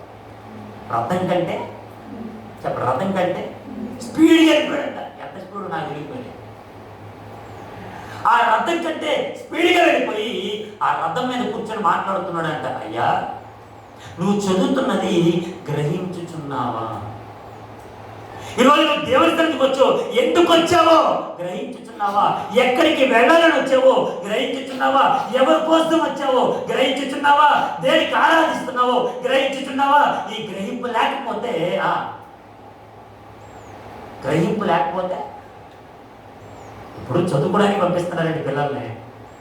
నువ్వు చదువుకోవడానికి వెళ్తున్నావా, లేదంటే ఆటలాడుకొని, లేదంటే ఇంటర్వ్యూలో బయటకు వచ్చేసి చక్కగా అన్ని పక్కన కొనుక్కొని తినేసిన తర్వాత స్కూల్లో వెళ్ళి చక్కగా ఆడుకొని మాటలు ఎందుకు వచ్చేస్తున్నావా? దేనికి పంపిస్తున్నాను నిన్ను? చదువుకొని మంచి ఉద్యోగం సంపాదిస్తావు. మరి నువ్వు చదువుకోకుండా వాళ్ళతో వీళ్ళతో సావాసం చేసి నీ తల్లిదండ్రులు చెడ్డ పేరు తీసుకొచ్చి నీ ఉపాధ్యాయునికి మంచి పేరు తీసుకురాకుండా అనేక రకాలుగా బ్రతుకుతూ ఉంటే అప్పుడు నిన్ను చదివించడం చెప్పండి. నా జీవితంలో జరిగిన సంఘటన మీద చెప్తాను, దేవుడికి స్తోత్రం. నేను ఇంటర్ చదువుతూ ఉన్నాను. ఇంటర్ చదువుతుంటే మొదటి సంవత్సరంలో చదివాను. మన స్నేహితులు ఉంటారుగా, మంచి వాళ్ళు స్నేహితులు. ఈ మంచి స్నేహితులతో చక్కగా సావాసం చేస్తాను. మా వాడు అన్నాడు, మరి ఈరోజు కాలేజీకి వెళ్ళొద్దురా, ఈరోజు ఎక్కడికి వెళ్ళదు. మరి ఎక్కడికి వెళ్దామరా? బయట పార్క్కి వెళ్దాం. నన్ను కాలేజీకి వెళ్దాం అదే చక్కగా అయిపోయింది. కాలేజీ అయిపోయింది. ఈవెనింగ్ మళ్ళీ ఇంటికి వచ్చేసి దేవుడికి తీసుకోవాలి. ఒకరోజు మళ్ళీ ఆ కాలేజీకి వెళ్ళినప్పుడు మా ప్రిన్సిపల్ అడుగుతున్నారు, ఎరా నిన్న రాలేదేంటి, ఏమైంది? నేను చెప్పిన అసైన్మెంట్ మీరు రాశారా? ఎందుకు రాయలేదు? ఏం చేశారు? ఎక్కడికి వెళ్ళారు? ఏంటి అడుగుతూ ఉన్నాడు. అంతా అయిపోయిన తర్వాత కొంచెం మా క్లాస్లో చిన్న గందరగోళం జరిగితే, అమ్మాయిలకి అబ్బాయిలకి చిన్న మధ్య తేడా జరిగితే అప్పుడు ఇద్దరిని డిస్మిస్ చేశారు. అందులో నేను ఒకటి, వేరే నన్ను 10 రోజులు కాలేజీకి రానివ్వరు. ఈ 10 రోజులు కాలేజీకి రానివ్వకుండా మా సార్ గారు చెప్పిన మాట ఏంటంటే, 10 రోజులు అయిపోయిన తర్వాత 11వ రోజున మీ నాన్నగారిని తీసుకుని వెంట పెట్టుకుని కాలేజీకి రా అన్నాడు. దానికి ఇస్తాను. నేను ఈ 10 రోజుల్లో ఇంట్లో చెప్పలా, బాగా వినాలి ఈ మాట. 10 రోజులు ఇంట్లో చెప్పలా. నేను ఉదయాన్నే రెడీ అవుతున్నాను, సైకిల్ తీసుకుంటున్నాను, బ్యాగ్ తగిలించుకున్నాను, క్యారేజ్ రెడీ అయింది, చక్కగా వెళ్ళిపోతున్నాను బయటికి, కడుపు నిండుతుంది, కాలేజ్ అయిపోతుంది, ఇంటికి వచ్చాను. ఇదే మాట ప్రకారం వచ్చేస్తా ఉన్నాను. 10 రోజులు గడిచిపోయింది. 11వ రోజు వచ్చేసిందిగా. ఈ 11వ రోజు ఎవరిని తీసుకెళ్ళాలి? నాన్నగారిని తీసుకెళ్ళాలి. నేను చేసిన తెలివితేటలు ఎక్కువ కదా, అప్పుడు తెలివితేటలు బాగా ఎక్కువగా. మా నాన్నగారిని కాకుండా మా అమ్మగారిని తీసుకుని మా నాన్నగారిని కాకుండా మా అమ్మగారిని తీసుకుని వెళ్ళా. మా అమ్మగారు అక్కడ తీసుకుని వెళ్ళిన తర్వాత మా సార్ గారు ముందు చూశారు, అమ్మ వీడు నీ మాట వింటారు, వీడు మీ మాట వింటావు, నీ భర్త గారు మాట వింటారు, దయచేసి మీ భర్త గారు వస్తానే వీడి కాలేజీకి పంపండి, దయచేసి మీ కాలేజీకి. మా అమ్మగారు అన్నారు, అయ్యో ఏదో లేదు సార్, కొంచెం వదిలేండి సార్, పర్వాలేదు అంటే. అమ్మ మీకు అర్థం కావట్లేదు, వెళ్ళిపోండి, మీ మాట వింటాడు, మీ భర్త గారు రావాలి. మా నాన్నగారు ఒక రోజున 10 రోజులు అయిపోయిన తర్వాత అమ్మగారిని తీసుకెళ్ళి మళ్ళీ ఇంటికి తీసుకొచ్చేసి, నేను కాలేజీకి వెళ్తున్నానని అలాగే వెళ్ళాను.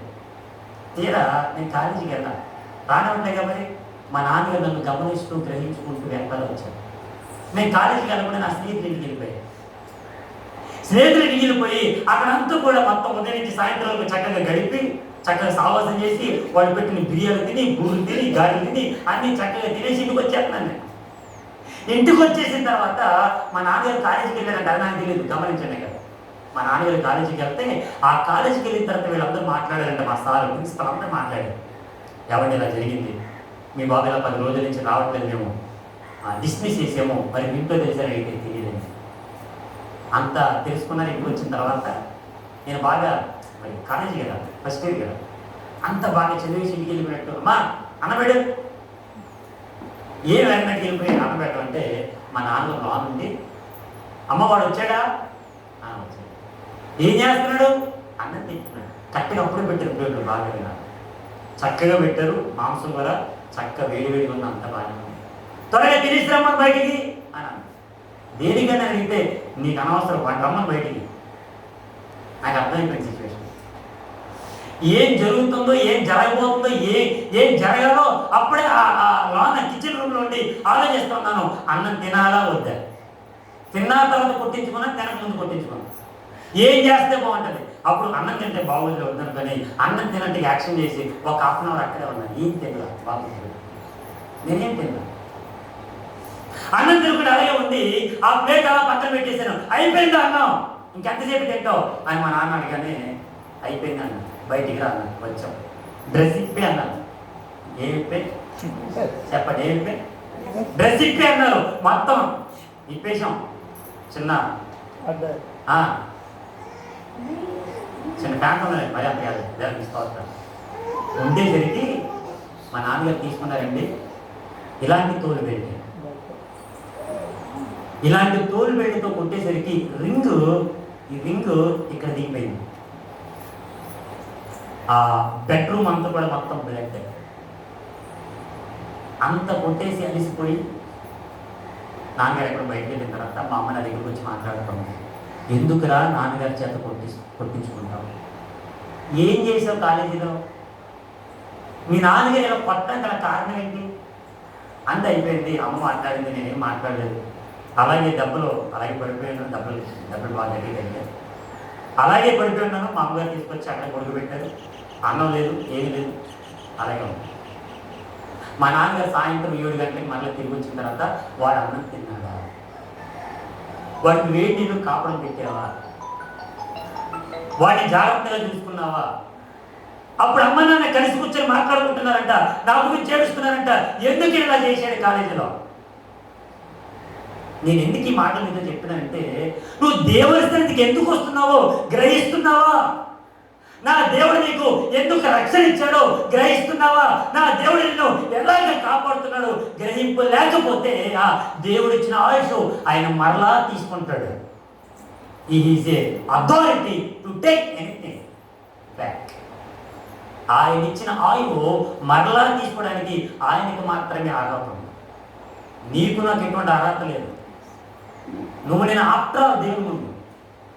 నా దేవుని యొక్క సేవలో నువ్వు నన్ను ఎదగాలని, ఆయన మాటలు ఉండాలని, ఆయన బాటలు నడవాలని నా దేవుని యొక్క వాంఛ, కోరిక, తృష్ణ, ఆకాంక్ష. అప్పుడు సేవలో ఉన్న నాన్నగారు, ఇప్పుడు సేవలో ఉన్న అప్పుడు చెప్పారు నాన్నగారు ఇంకెప్పుడు ఇటువంటి తప్పు చేయాలి. అప్పటి నుంచి ఇప్పటి వరకు ఎటువంటి మిస్టేక్ అనేది దేవునికి స్తోత్రం. ఎందుకంటే తల్లిదండ్రుల యొక్క, అందుకని అంటారు కదా, మీరు తల్లిదండ్రులకు లోబడితే, తల్లిదండ్రులకు విలువిస్తే నువ్వు దీర్ఘాయుష్మంతుడిగా ఉంటావు. 10 ఆజ్ఞల్లో ఒక ఆజ్ఞ. ఎఫెసీ పత్రిక 6 అంటాడు, నువ్వు ప్రవేశించే దేశంలో దీర్ఘాయుష్మంతుడిగా ఉండాలంటే ప్రవేశించే దేశం ఏంటి? ఈ దేశంలో ఉన్న నలుమూల 4 దిక్కులు కాదు, పరలోక దేశం. ఆ దేశంలో ప్రవేశించాలంటే you have to respect your parents. నీ తల్లిదండ్రులకు విలువిస్తే నీ తల్లిదండ్రులకు విలువిస్తే, సంఘ కాపరికి విలువిస్తే దేవునికి విలువిస్తాడు, సంఘ సేవకులకు విలువిస్తే వాడికి విలువిస్తారు. విలువ లేని చోట అధికులు మనరాలు.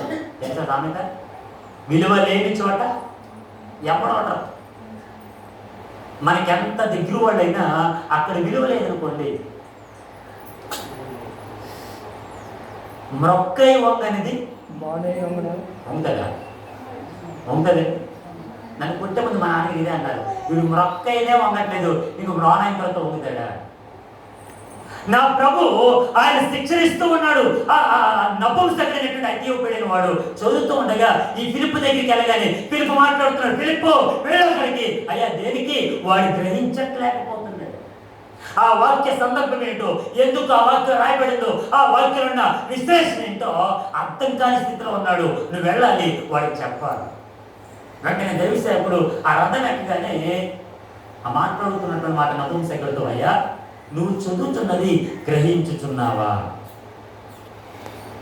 నువ్వు చదువుతున్నది గ్రహించుచున్నావా అంటే గ్రహింపు లేకపోతే నువ్వు చదివేది అర్థం కాదా? నిజంగానే అర్థం కాదు.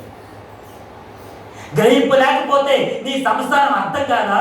అర్థం కాదు. గ్రహింపు లేకపోతే నీ సంసారంలో అనేక విభేదాలు వస్తాయా? వస్తాయి. ప్రతిదీ వస్తుంది. భర్త ఎందుకు బయటికి వెళ్ళాడు, భార్య ఏం మాట్లాడుతుంది, పిల్లలు ఏం మాట్లాడుతున్నారు, వాడు మనతో ఏం చెప్పాలనుకుంటున్నారు, ఇవన్నీ మనం వినగలిగితే, గ్రహించుకోగలిగితే వారిలో ఉన్నటువంటి అంతరార్థం మనకు అర్థమవుతుంది. పరిశుద్ధ గ్రంథాన్ని చదివితే దేవుడు ప్రేమ లేకేంటో మనకు అర్థమవుతుంది. ఆయన ఎందుకు ఇంత రాసి పెట్టాడు? దీన్ని చదవవు, ప్రార్థించవు, పాటుపడవు, కష్టపడవు, ఆలోచించవు, ఏమి చెయ్యో, బయటికి వెళ్ళి సువార్త చేస్తా అంటే ఎలా వస్తుంది? వస్తుంది ఏది? గమనించారు విన్నారా? నపుంసకుడును సంరక్షించడానికి ఈ రోజున రక్షాబంధన అనుకొని అనేకమైనటువంటి అన్నయ్యలు రారా, చెల్లెమ్మలతో చాలా బిజీగా ఉన్నట్టున్నారేమో, అక్కలతో చాలా బిజీగా ఉన్నట్టున్నారేమో అన్నయ్యలు. కానీ మన యేసు అన్నయ్య మన కోసం ఆరాటపడుతున్నాడు. నేను మీకు రక్షకుడిని, నేను మీకు రక్షకుడిని, నేను మీకు రక్షణ ఇవ్వడానికి ఐ షెడ్ మై బ్లడ్, నా రక్తం అంతా కూడా కార్చని మీ కొరకు. ఆయన ఒలివల కొండ దగ్గరికి వెళ్ళి, ఒలివల తోటలోకి వెళ్ళి ప్రార్థన చేస్తూ ఉంటుంటే ఆయన యొక్క చెమట కాస్త రక్త బిందువుగా మారిపోయిందంట. ఆ రక్షణ భాగ్యాన్ని ప్రసాదించడానికి ఆయన ఎంత నలిగిపోయాడు. ఆ సందర్భాన్ని ఇక్కడ మనం చదువుతున్నాం కదా, ఆ నపుంసకుడు చదువుతున్నటువంటి మాటలు అర్థం కాకపోతే ఈ యొక్క ఆ ఫిలిప్పు దగ్గరికి వెళ్ళి మాట్లాడుతుంటే నువ్వు గ్రహిస్తున్నావు అని అడిగితే నపుంసకుడు ఏం చెప్పాలి? అయ్యా నువ్వు ఎవరు, ఎక్కడి నుంచి వచ్చావు, నేనేమో రథం మీద వెళ్తా ఉన్నాను, నువ్వేమో నడుచుకుంటూ పరిగెత్తుకుంటూ నాకంటే ముందుకు వచ్చావా, అసలు ఎవరు పంపారు నిన్ను అని అడిగాడంటే అడిగాడా? గమనించాడు. దేవునికి స్తోత్రం. అడగకుండానే ఈ నపుంసకుడితో ఫిలిప్పు ఏం మాట్లాడుతున్నాడు నపుంసకుడికి అర్థమైంది. ఈ పరిశుద్ధ గ్రంథంలో ఆ చదవబడిన లేఖనము నిజంగా నాకు అర్థం కావట్లా, నా ప్రభువే ఈ ఫిలిప్పు సేవకు నా దగ్గరికి పంపించాడు. అప్పుడప్పుడు అనుకుంటూ ఉంటారు, దైవ సేవకులు మా ఇంటికి రావట్లేదు, మమ్మల్ని పరామర్శించట్లేదు, మా దగ్గరికి రావట్లేదు, మా ఇంటికి రాదైనా ఎప్పుడు వాళ్ళ ఇంటికి వెళ్తారు, ఎప్పుడు వాళ్ళతోనే మాట్లాడతారు, ఎప్పుడు అక్కడక్కడే ఉంటారు, మా ఇంటికి రారు దైవ సేవకులు, మేము పిలిచినా రారు. ఒక మాట చెప్పమంటారా, నువ్వు పిలిచినా పిలవకపోయినా దేవుడు వెళ్ళమని ఖచ్చితంగా వెళ్ళాలి. నీ ఇంటిలో ఏదో ఒక శ్రోతం ఉంది, ఆ శ్రోతను బట్టి పరిశుద్ధాత్మ దేవుడు దైవ సేవకులు తెలియపరుస్తాడు, వెంటనే వెళ్ళిపోతాడు, పిలవాల్సిన అవసరం. అప్పుడప్పుడు అంటూ ఉంటారు, మనం పిలవలేదుగా దైవ సేవకుల్ని, ఎందుకు వచ్చారు? నీ గురించి తెలుసు, ఆయన వస్తాడు. నీ గురించి నా దేవుడికి సమస్తం తెలుసు, ఆయన పంపిస్తాడు. కారణం ఏంటంటే పిలువబడిన సేవకులు కొంతమంది అయితే అందులో నుంచి ఎన్నుకోదగిన సేవకులు కొంతమంది. పిలువబడిన వారు అనేకుల్లో ఎన్నుకోబడిన వారు అనేక మంది సేవకులు ఉన్నారు. రాత్రికాలం మేమంతా మాట్లాడుకుని పడుకునేసరికి 10 అయింది. ఈ మాటలు అయ్యగారితో కాసేపు, తమ్ముడితో కాసేపు, పాస్టర్ గారితో, చెల్లితో మేమందరితో మాట్లాడుకుని దగ్గరగా 10 అయిపోయింది. ఉదయాన్నే వచ్చేసి పాస్టర్ గారు లెగండి, టైం అయిపోయింది. ఎప్పుడైంది? 6 అయిపోయింది. సమయం అయిపోయింది, లెగండి. నా ప్రభు మన కొరకు ఎదురు చూసుకోండి. నీకు రక్షణ భాగ్యం ఇవ్వాలని నువ్వు గ్రహిస్తున్నావా? ఆయన ఎంత గొప్పవాడు. ఆ గొప్పవాని యొక్క శక్తి నీకు అర్థం కాకపోతే దేవుడి తండ్రికి వచ్చి ఏమి లాభం? పాత నిబంధనలో సమూయేలు మొదటి గ్రంథంలో అక్కడ ఒక కుటుంబం ఉంది, ఎల్కానా కుటుంబం. ఈ ఎల్కానా కుటుంబం సంవత్సరం పొడుగుని వెళ్తా ఉన్నంత అతనికి 2 భార్యలు ఉన్నారు. ఆ 2 భార్యలు ఒకటి హన్న, 2 పెనిన్న. ఈ పెనిన్న దేవుని యొక్క సేవలో చక్కగా ఎదుగుతుంది, కానీ హన్న మాత్రం సౌందర్యవతి, గొప్ప అందగత్తి. తన అందరిని చూసి మురిసిపోతుంది. మా ఆయన ఎంత గొప్పడో, మా ఆయన ఎంత ప్రేమిస్తున్నాడో, మా ఆయన ఎంత ఇష్టమో అని మురిసిపోతుంది పాపం అన్న. కానీ ఆమెకు అర్థం కావట్లా, రోజు రోజుకి ఆయన గర్భం గొడ్రాలైపోతుంది. ఫలిభర్త లేని జీవితం అని హెచ్చిస్తూ ఉంది, చాలా గర్వంగా మాట్లాడుతుంది, కానీ తగ్గింపు లేనటువంటి జీవితం అర్థమవుతుంది. కానీ కొన్ని సంవత్సరాలకి దేశానికి వెళ్ళేసరికి అందరూ మాట్లాడుతుంది, గొడ్రాలుగా అయింది. ఎవరో చెప్పండి, ఎవరో గొడ్రాలైనటువంటి ఆవిడ, పిల్లలు పుట్టలేని ఆవిడ, ఒకేలా ఒక ఆమె ఆ పిల్లలెత్తుకుని వెళ్తా ఉందనుకోండి, ఎదురుగా వచ్చేటువంటి ఆ పిల్లలు పుట్టలేనటువంటి ఆ గొడ్రాలను చూసి ఏమంటారు? అరిష్టాలు ఏమంటారు? రాకరాక పొద్దుని ఈవిడ ఎదిగేది శని. శనిగా ఉన్నటువంటి నిన్ను, శపితమైనటువంటి నిన్ను ఆశీర్వాదం ఇవ్వడానికి ప్రభు సన్నిధికి రమ్మన్నాడు ఆయన. ఆ శిలో మందిరానికి ఈ అన్న ఎప్పుడైతే అడుగు పెట్టిందో నీకు ప్రార్థన చేస్తుంది, దేవా నీ దోస్తులైన నన్ను క్షమించి నన్ను జ్ఞాపకం చేసుకో, నాకు ఒక మగ బిడ్డని ఇస్తే I will give you back. నువ్వు నాకు ఇస్తే, నేను ఇస్తా. దేవుడి సందులో తీర్మానం చేసుకుంది. మరి అంతకు ముందు ఉండేటువంటి అన్నం ఏమైపోయింది? అంతకు ముందు ఉండేటువంటి పొగలు ఏమైపోయింది? అంతకు ముందు ఉండేటువంటి గర్వం ఏమైపోయింది అని మొత్తం కూడా తగ్గించేసుకుంది. దేవునికి స్తోత్రం. హల్లెలూయా. నువ్వు దేవుని మందిరంలో ప్రవేశిస్తున్నావంటే నీకున్న అందచందాలు, నీకున్న బంగారం, నీకున్నటువంటి అంతస్తు, నీకున్న ఏదైతే ఉన్నాయో అది ప్రభు మందిరం అడుగుపెట్టే ముందు ప్రభు ఇవన్నీ నీకు ఇక్కడ వదిలేస్తున్నాను, నేను పరిశుద్ధురాలుగా పరిశుద్ధుడిగా మార్చు అని అడుగుపెట్టి రావాలా? నీ గర్వంతో, అహంకారంతో, నీ యొక్క అందచందాలతో, బంగారంతో చూసుకొని అడుగు పెట్టేవనుకో ఎప్పుడు చూసినా అదే బ్రతుకు, అదే ఆశీర్వాదం. నా ప్రభు అంటున్నాడు, నువ్వు ఇక్కడికి వచ్చిన తర్వాత ఆశీర్వాదం పట్టుకుని ఇంటికి వెళ్ళాలి, రక్షణ పొందుకుని ఇంటికి వెళ్ళాలి, సమాధానంతో ఇంటికి వెళ్ళాలి, ఆనందంతో ఇంటికి వెళ్ళాలి. Without all those things if you are coming here there is no use anything. ఇక్కడికి వచ్చిన తర్వాత ఏవి పొందుకుని వెళ్ళకపోతే దేర్ ఇస్ నో యూజ్. 4 రోజులు కష్టపడిన తర్వాత చేతిలోనికి జీతం రాలేదనుకో ఎలా ఉంటుంది? జీతం రానంటున్నాను అని అడగండి, చెప్తాను. జీతం పొద్దుగా ఇంటికి వస్తారు కదా, అప్పుడు భార్య అడుగుతుంది, ఏదా జీతం ఏం చేసావు? కష్టపడ్డావు కదా 4 రోజులు, కష్టపడి వెళ్ళిపోయావు కదా అటు ఇటు, పని జాబ్ అన్నావు, ఇంట్లో నన్ను వదిలేసావు, పిల్లలు వదిలేసావు, అందరిని మర్చిపోయావు, జాబ్ అంటూ పరిగెత్తావు, ఏం చేస్తావు? ఏం కూడబెట్టావు అంటే ఏమి రాలేదంటే ఇంకా ఎప్పుడు వస్తాయి? అప్పులు చూస్తేనేమో కోపలు, ఇంట్లో అవసరాలు చూస్తేనేమో ఎక్కువ, అనేక రకాలైన ఇబ్బందులు ఉన్నావు. కానీ నేను అంటాను, ఒకవేళ నీకు ఆ రోజు జీతం రాకపోవచ్చేమో, కానీ ప్రభు సన్నిధిలో అడుగు పెడితే ఆయనకి ఎక్కువ ఆశీర్వాదం చూపిస్తాడు. సాంత్రిక గ్రంథం అంటాడు కదా, యెహోవా ఆశీర్వాదము ఐశ్వర్యం ఇచ్చును, నరుల కష్టం చేత ఆ ఆశీర్వాదం ఎక్కువ కాదు. యెహోవా ఆశీర్వాదం కంటే నువ్వు దినదినము అనుదినము నిరంతరం కష్టపడి తెచ్చిన ఆశీర్వాదం దేర్ ఇస్ నో. నపుంసకుడికి అర్థమైంది, ఈ ఫిలిప్పు ఎందుకు నా రథం ఎక్కాడు, ఈ ఫిలిప్పు ఎందుకు నన్ను ఎంతగా వెతుకుతూ వచ్చాడు, ఈ ఫిలిప్పు నన్ను ఎంతగా కలుసుకోవడానికి ఆ కారణం ఒకటి ఉంది. నాకు ఆ వాక్యాన్ని అర్థం కావడానికి, గ్రహించడానికి నా ప్రభువే ఆ ఫిలిప్పు నాకు పంపాడు. అక్కడేమో పాత నిబంధనలో హన్న తన బ్రతుకును మార్చుకుంది, సమయాన్ని గిఫ్ట్గా పొందుకుంది, అదే సమయాన్ని గిఫ్ట్గా ఇచ్చేసింది దేవుని సన్నిధి. కొన్ని వచ్చిన మనం చదువుకుందాం, ఇంకేం జరిగిందో చదవన మాట. అతను ఎవరైనా నాకు త్రోవ చూపుకుంటే చెప్పి కథమికి తనతో కూర్చుంటే ఫిలిప్పును వేడుకొనును. అతని లేఖన ముందు చదువుతున్న భాగం ఏదనగా ఆయన గొర్రె వలె వదకు తేబడును, వచ్చి కత్తిరించి వారి ఎదుట గొర్రె పిల్ల ఎలా మౌనంగా ఉండునో అలాగే ఆయన నోరు తెరవబడును. దేవునికి స్తోత్రం చెప్పండి, హల్లెలూయా. ఆయన ఎలా ఉన్నాడంటే ఏ వాక్యం చదువుతున్నాడు చదవండి. యెషయా గ్రంథం 53వ అధ్యాయం 7వ వచనం భాగాన్ని చదువుకున్నాం. ఫిలిప్పు అక్కడికి వెళ్ళి అతనితో మాట్లాడుతుండగా నపుంసకుడు చదువుతున్నటువంటి పరిశుద్ధ గ్రంథంలో లేఖనం యెషయా గ్రంథం 53వ అధ్యాయము 7వ వచనం. The book of Isaiah chapter number 53 verse 7.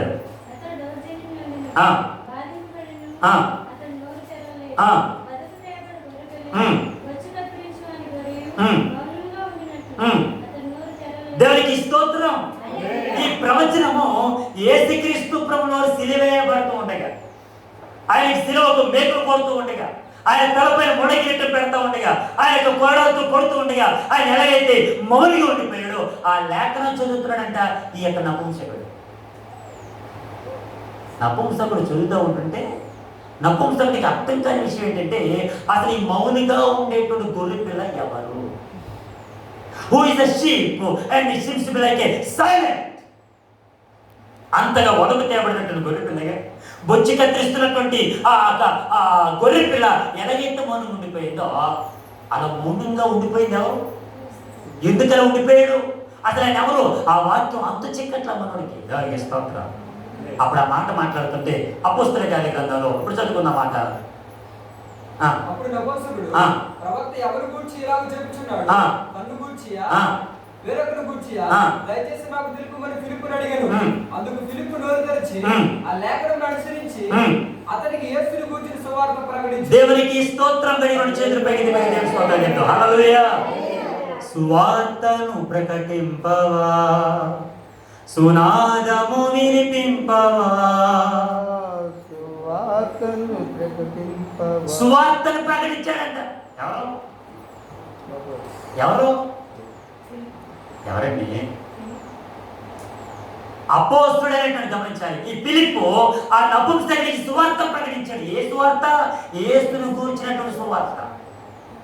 యేసు ఎవరో తెలియనటువంటి సువార్త కాదు. ఆ వచన భాగంలో ఆ వధువు తేబడినటువంటి ఆయన ఎవరో కాదయ్యా, ఆయనే మన యేసు. ఆయనే రక్షకుడు. ఆయన మన కొరకు సమస్తము త్యాగించి, ఆయన మన కొరకు ఏదైతే చిందించాలో, మన కొరకు ఏదైతే చేయాలో అదంతా కూడా నా యేసు చేశాడు. అంటే ఈ పరిశుద్ధ గ్రంథంలో నా యేసు నా కొరకు ఎంత చేశాడా అని గ్రహించగలిగాడు ఆ నపుంసకుడు. మరి సువార్త విన్న తర్వాత ఏం జరిగింది అని అడిగితే, కింద వచ్చిన చదివితే ఆయన అంటూ ఉంటాడు కదా, నాకు బాప్తిస్మం ఇచ్చినకు ఎందుకు లేటు, నాకు బాప్తిస్మం ఇచ్చినకు నేను బాప్తిస్మం రెడీగా ఉన్నాను, నాకు వెంటనే బాప్తిస్మం ఇచ్చాను. ఎక్కడ ఇవ్వాలి? వెంటనే ఆ త్రోవ పక్కన చిన్న నేడు కనిపిస్తే అక్కడ దిగి నపుంసకుడికి సువార్త ప్రకటించినటువంటి ఫిలిప్పు ఆ బాప్తిస్మం ఇచ్చాడు. ఎవరికి స్తోత్రం. ఇప్పుడు చెప్పండి, నపుంస యొక్క బ్రతుకు మారిందా మారలేదా? తనక ఆ పరిశుద్ధ గ్రంథంలో చదవబడిన లేఖనం గ్రహించాడా లేదా? గ్రహించాడు కాబట్టి వెంటనే బాప్తిస్మం తీసుకున్నాడు. ఈరోజు మనం బాప్తిస్మం తీసుకున్నాం, దేవుని యొక్క సేవలో ఎదుగుతున్నాం, దేవుని మందిరానికి క్రమం తప్పకుండా వస్తున్నాం. సమయం ఎంత అయినా కానీ ఇంకా చాలా మంది లేట్గానే వస్తున్నారు. ఇంకా దేర్ ఈస్ నో లేటు అనే పదాన్ని ఎక్కడ ఉపయోగిస్తాం? లేటు అనే పదాన్ని ఎక్కడ ఉపయోగిస్తాం? మీకు బాగా అర్థం కూడా మారి. ఉదాహరణకి నా మ్యారేజ్ అనుకున్నాను. నా వివాహ కుదిరిన తర్వాత ఆ పెళ్లి గారు తీసుకెళ్ళి అంగడికి ఇస్తున్నాను. ఇచ్చేటప్పుడు అక్కడ పేరు రాస్తాను. వెంటనే వాళ్ళ బంధువులు కానీ ఎవరికైనా ఏదైనా అయితే కనుక అక్కడ ఏమి రాస్తాడు? బ్రాకెట్లో లేటు అని రాస్తాం. అంటే అంటే చెప్పండి ఏమైపోయి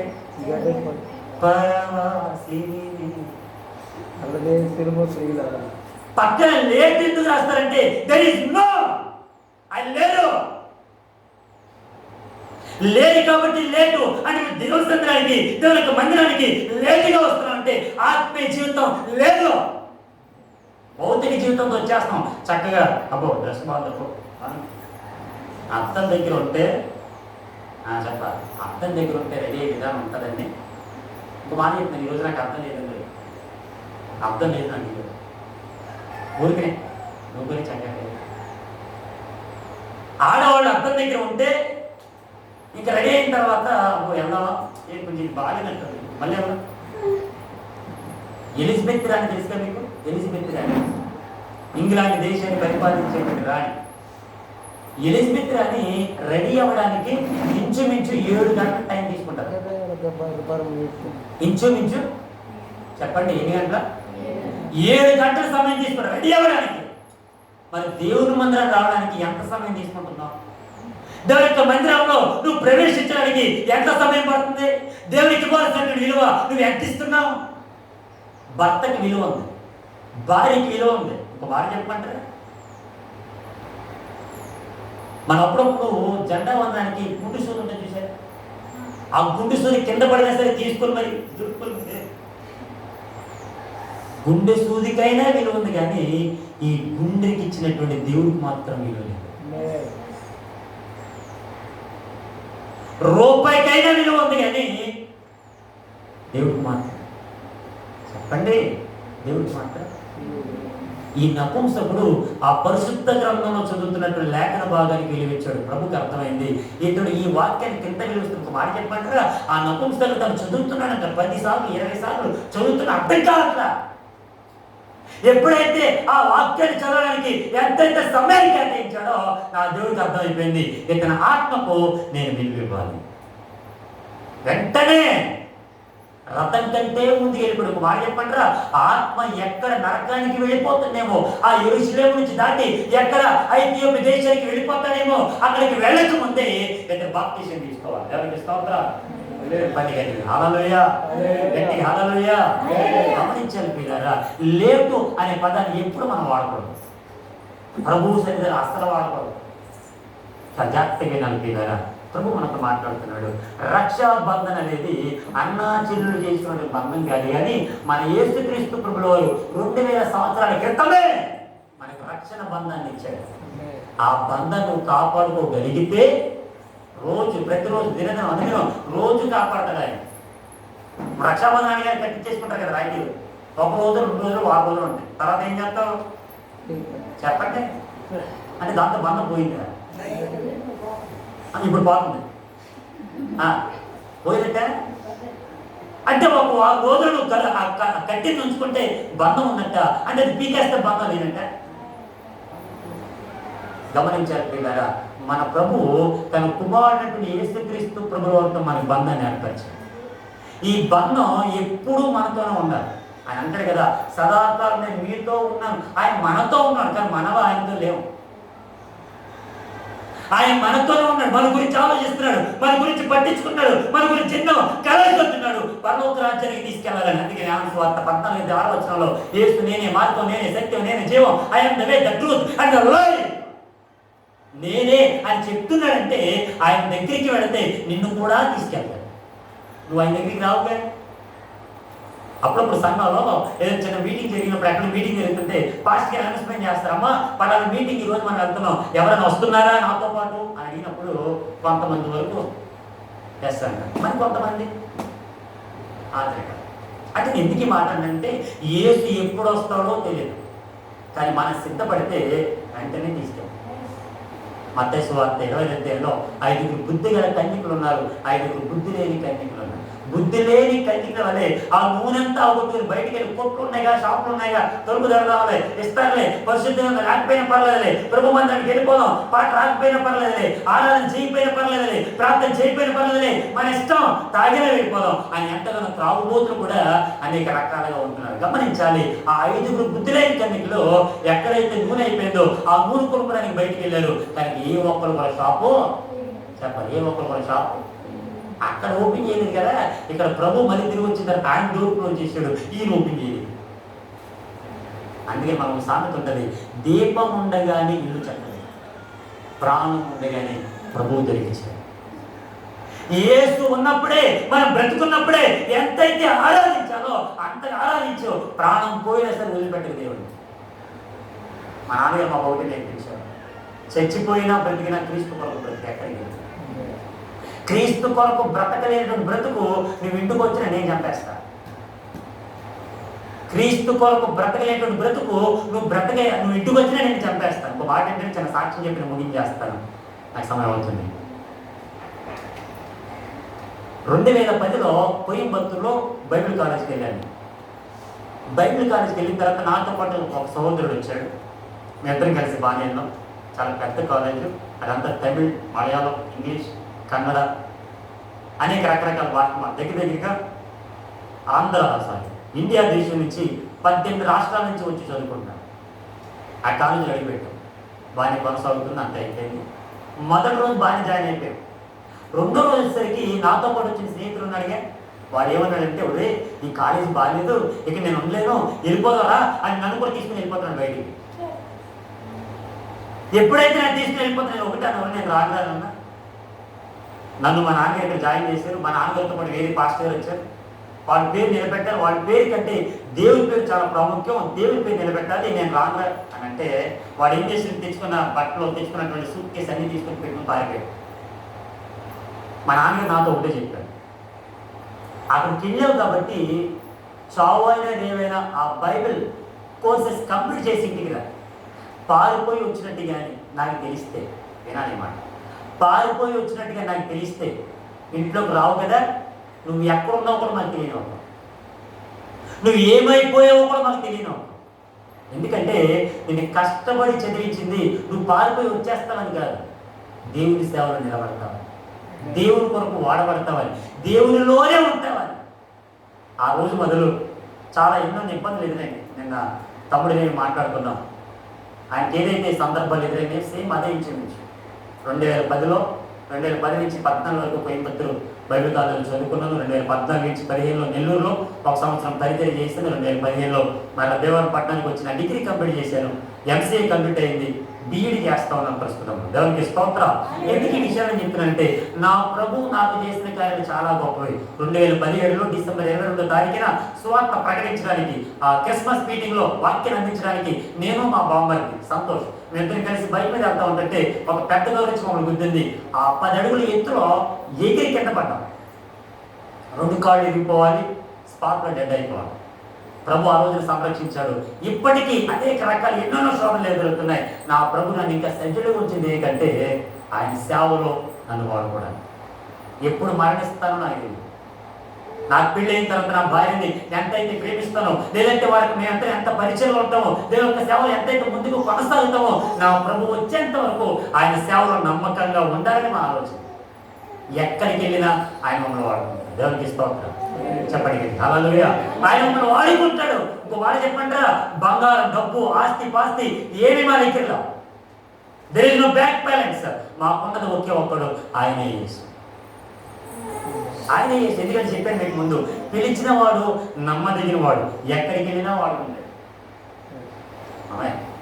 ఎక్కడికి వెళ్ళినా వాడుకుంటాడు. దేవునికి ముగిస్తున్నాను. ఈ నపుంసకుడు యెరూషలేములోకి వెళ్ళి దేవాలయానికి గురించి మరలా తిరిగి వస్తున్న ప్రయాణంలో నా ప్రభు అతను పట్టుకున్నాడు. అతనికి రక్షణ దయచేసి, అతనికి బాప్తిస్మం దయచేసి, అతన్ని ఎంతో సేవ చేశాడు.